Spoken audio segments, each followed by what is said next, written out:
Some wrestlers never make it to the big time, and even fewer of those people manage to make memorable impacts to the audience. Mick Foley managed to do that as himself and as 3 other alter egos. A hardcore legend and a pillar of the early Attitude Era, Mick Foley is considered by many to not only be one of the best wrestlers outside of the ring, but one of the most important within it. In this episode of Career in Minutes, we will cover the entire career of Mrs. Foley's baby boy from top to bottom. Bear with me, there was a lot on this one, so I'm going to try to zoom past as much as I can. Growing up in Long Island, New York, Mick Foley was a lifelong fan of wrestling. He went through high school as an athlete in both amateur wrestling and lacrosse before going to college at the State University of New York at Cortland. It was during this time that Foley hitchhiked his way to Madison Square Garden to watch his favorite wrestler, the now problematic Jimmy Snuka, wrestle. This was the match with the famous splash from the top of the cage, a move that was really the first of its kind on that scale, and that exact move is what Foley cites as his reason to pursue a career in pro wrestling. Foley, as he promised his father he would finish out his college degree in communications while traveling several hours every week to drive to Freedom, Pennsylvania, where Dominic DeNucci's school was located. As noted by his trainer, Foley was not considered good by any stretch, but DeNucci recognized his commitment and passion and worked extra to help Foley hone his skills. By 1983, Foley was wrestling on the independent circuits as well as appearing as a jobber for several WWF TV tapings. One of these matches included a clothesline from the notoriously stiff Dynamite Kid, which Foley says left him unable to eat solid food for weeks. After years of touring the independents, he began receiving contract offers from the Universal Wrestling Federation and Continental Wrestling Association, the latter of which he would have his debut as Cactus Jack. He managed to briefly win the CWA Tag Team titles by the end of 1988 before leaving the company to work in the Texas-based World Class Championship Wrestling, or WCCW, not to be confused with WCW. Foley would have some success that included winning the light heavyweight and tag team championships before leaving that company as well. He would wrestle on Alabama's Continental Wrestling Federation and have a brief stint as an intended jobber in World Championship Wrestling, aka WCW, where his popular and reckless apron elbow drop would attract the attention of Ric Flair, WCW's head booker at the time. He was offered a short contract, and years of journeyman wrestling seemed to be on the road to finally paying off. During this stint, he would have a high-profile match with Mil Mascares, Mexican wrestling legend, at Clash of Champions 10. During this period, he would also be involved in a car accident that left him without his 2 front teeth, a look that actually became iconic for him. Foley would also sign and compete with Herb Abrams' failed Universal Wrestling Federation, where he would team up with Bob Orton. Constantly traveling, Foley would find some work at Tri-State Wrestling, which would go on to become ECW, where he had a brutal 2 out of 3 falls match with Eddie Gilbert, which once again caught the eye of WCW, this time with them offering him a full-time contract. He would debut toward the later half of 1991 as Cactus Jack. This time, Cactus Jack would be less brooding and more outwardly maniacal and insane in character. He would come in as a heel, attacking and feuding with Sting, with a rivalry that culminated in a Sting victory at Beach Blast 1992. After more heel work, Cactus Jack would begin to shift into a face character, quickly becoming popular with the fans. This would eventually lead to his famous and brutal feud with Vader. Early on in the feud, a dangerous spot would be executed that involved Vader powerbombing Foley onto the exposed concrete at ringside, which actually left Foley with a legitimate concussion and temporary loss of feeling in his left foot. In order to continue the storyline with Foley out recovering, the angle would continue with comedy vignettes explaining that Cactus Jack went crazy and was committed to a mental hospital where he escaped and developed amnesia. Foley regards this as an atrocious style of booking, instead believing that they should have used the truth of the injury to help build sympathy for his face character. Regardless, his eventual return to WCW resulted in a Texas death match at Halloween Havoc 1993, in what is widely considered to be one of the most brutal matches of all time. Vader would pick up a win with the assistance from his manager Harley Race. As Vader and Foley continued to work tours for the months after, one of the matches would come during an untelevised European tour in Germany. During the match, Foley was going to do a hangman spot, one where a wrestler gets their head tangled between the 2 ropes, giving the illusion that they're choking. This was a move done by Foley very often. However, the ring ropes had been tightened heavily on this night, and Foley legitimately became hung up in the ropes and nearly passed out before freeing himself in a panic. As he skidded his head through the ropes for escape, both of his ears were badly split and hanging off of his head. During the match, Vader would rip his right ear off when grabbing Foley, another notch for his iconic look. With him scheduled to win the tag team titles not long after this event, Foley would forego surgery that would reattach his ear so that he could win his only championship in WCW. With the company never fully willing to invest in him, Mick would jump ship to ECW, Extreme Championship Wrestling, with their brand of much more hardcore and adult-level entertainment right up Foley's alley as a wrestler. Still as Cactus Jack, Foley would bring his WCW Tag Team title with him and spit on it on ECW television in a build for a feud with Sabu. After this feud was concluded, Foley would go on to have 2 ECW Tag Team title reigns with Mikey Whipwreck, before transitioning into a feud with legendary wrestler and hardcore icon himself, Terry Funk, and ECW legend Sandman. This resulted in a particularly violent spot during a barbed wire rope match where Foley was struck with a kendo stick 46 times. Eventually, Terry Funk would be defeated by Foley at Hostile City Showdown in 1995, and the Sandman and Foley would continue their feud, with Mick being unable to win the ECW Championship despite winning their match due to a technicality. Foley would end up going on a short tour in Japan where he would wrestle for the International Wrestling Association of Japan, or IWA. He would engage in a series of brutal matches during their King of Deathmatch tournament. In the first round, Foley defeated Terry Gordon in a barbed wire baseball bat thumbtack death match. In their second round, Foley would defeat Shoki Nakamaki in a barbed wire board and bed of nails match. And in the finals, against Terry Funk, he would win in a barbed wire rope and C4 board time bomb death match.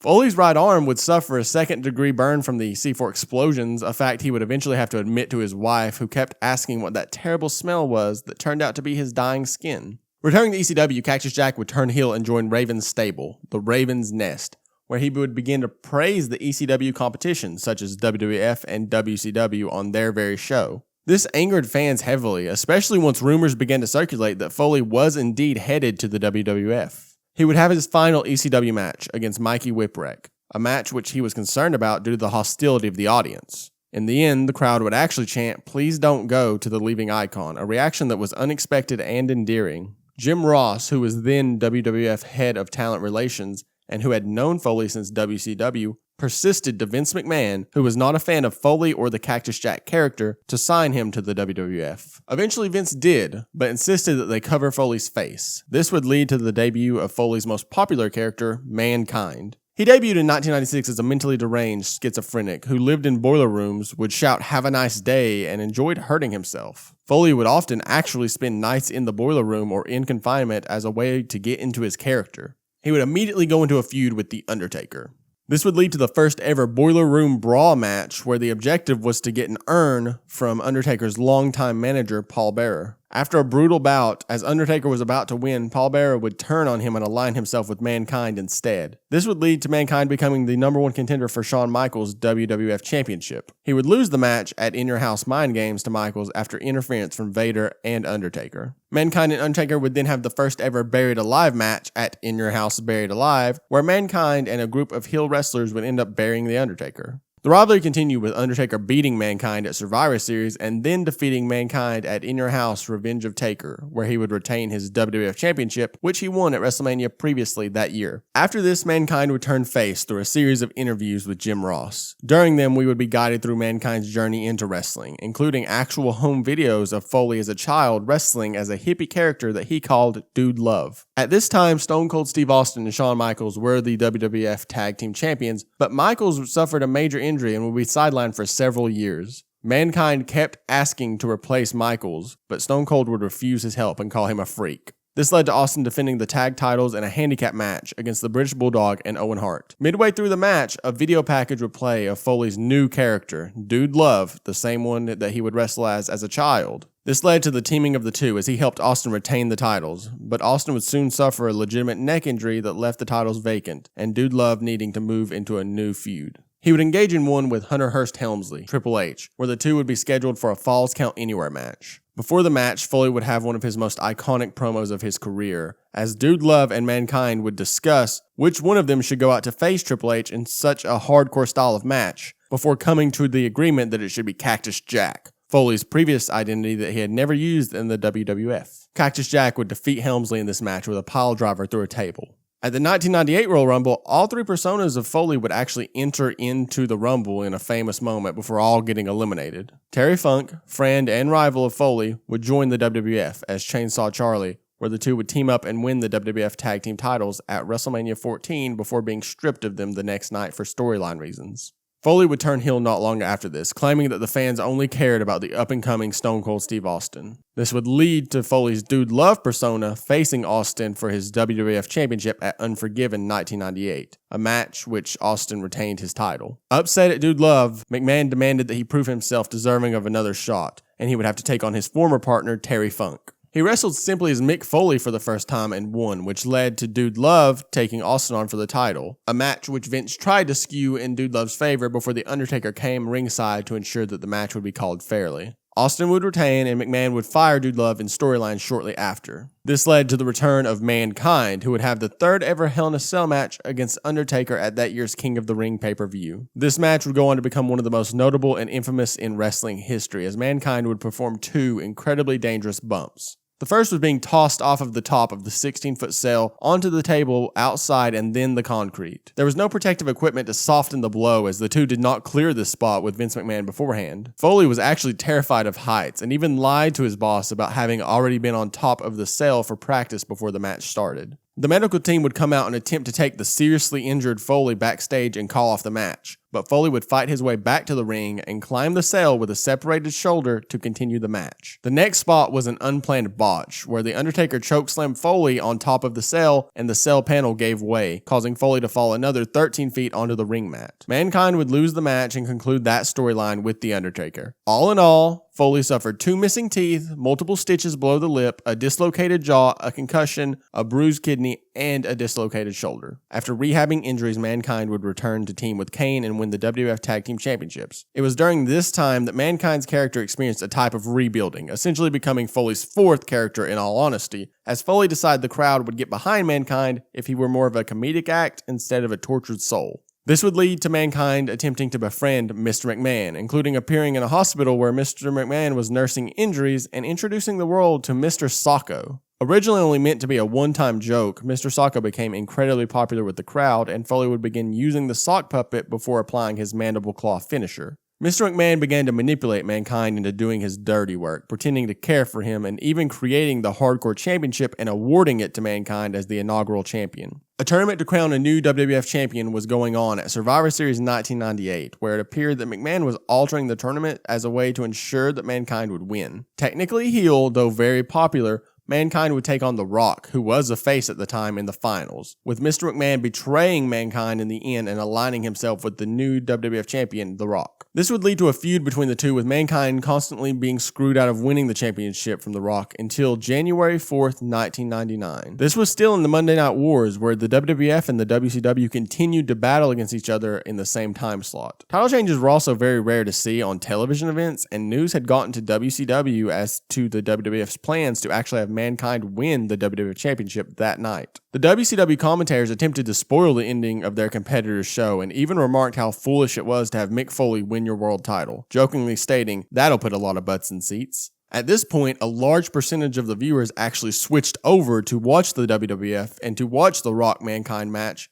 which did have Mankind win the WWF Championship, and WCW would never lead in the ratings again after this night. Mankind would lose his title to The Rock at the Royal Rumble in an I Quit match, where the competitor can only lose by confessing their defeat. During the match, Foley would have his hands cuffed and receive 11 unprotected and vicious chair shots to the head within 2 minutes. Originally planned to only take 5, it can be seen that Foley even signals for The Rock to shift to hitting him in the back, but The Rock would deliver 6 more to the head, wanting to keep up the brutality of the match. Mankind would win the championship back shortly after during halftime heat, before finally losing it again to The Rock thanks to help from The Big Show. Mankind would go on to defeat The Big Show at that year's WrestleMania. Moving on, later in the year, Mankind and The Rock would mend their kayfabe relationship and form the incredibly popular Rock and Sock connection. They would win the tag titles on 3 separate occasions and would have one of the highest rated TV segments in Raw history with the This Is Your Life segment, where Mankind would celebrate The Rock and bring in people from his life like high school teachers and football coaches, who The Rock would then verbally berate. The two would fall out not long after this segment, with The Rock growing tired of Mankind and his antics. Foley would go off to recover from a knee surgery for several months before returning and having to put his career on the line in a pink slip match, where the loser would leave the WWF. While Mankind would lose this match to Triple H, he would return as Cactus Jack and engage in 2 brutal matches with Triple H afterwards. A street fight at Royal Rumble 2000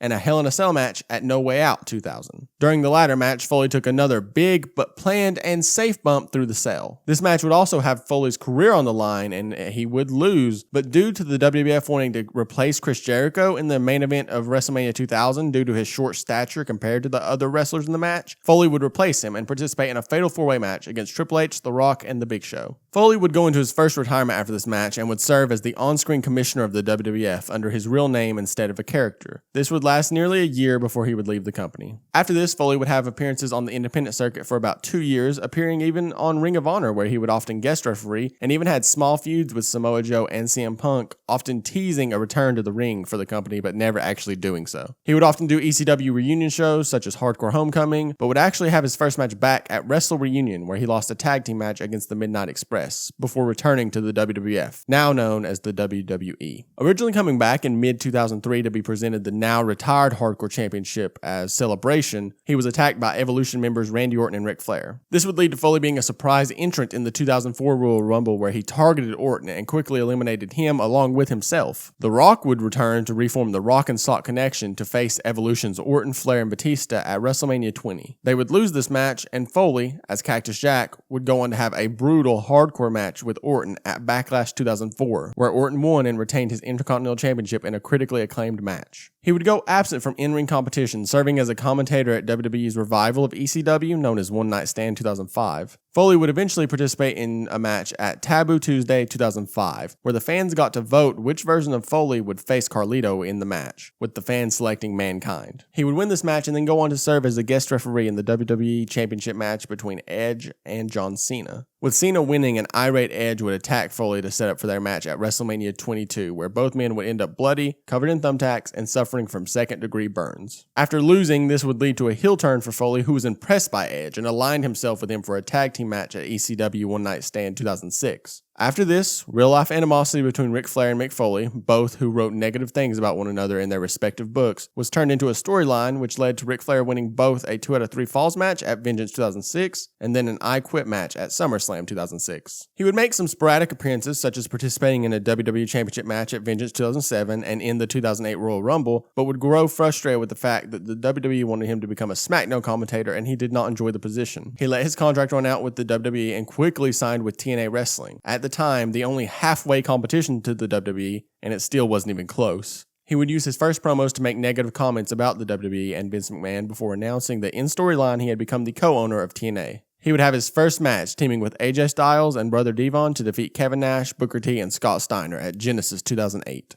With TNA pushing older, more recognized talent instead of building on their own new and fresh, Foley would find himself actually defeating Sting at Lockdown 2009 to win the TNA World Heavyweight Championship. He would go into a rivalry with Kurt Angle, who would win the title from him at Slammiversary that year. Foley would also win the TNA Legends Championship from Kevin Nash not long after. He would have a brief rivalry with Abyss, which he would lose, all the while switching quickly from heel to face several times. Then would come the ill-fated arrival of Hulk Hogan and Eric Bischoff into TNA management. Foley would find himself caught up with these two several times before taking time off after a career versus career match against Jeff Jarrett that year. Eventually, ECW alumni that were in TNA would form a collective, and Foley would find himself returning to a feud with Ric Flair. He managed to defeat Ric Flair in his final TNA match. Foley would grow upset with TNA and the way they were managed, even mocking his own company on Twitter before requesting his release in June 2011. Foley would return to the WWE later in that year, delivering a This Is Your Life segment with John Cena, before The Rock would come in to rock bottom Mick Foley and end the segment.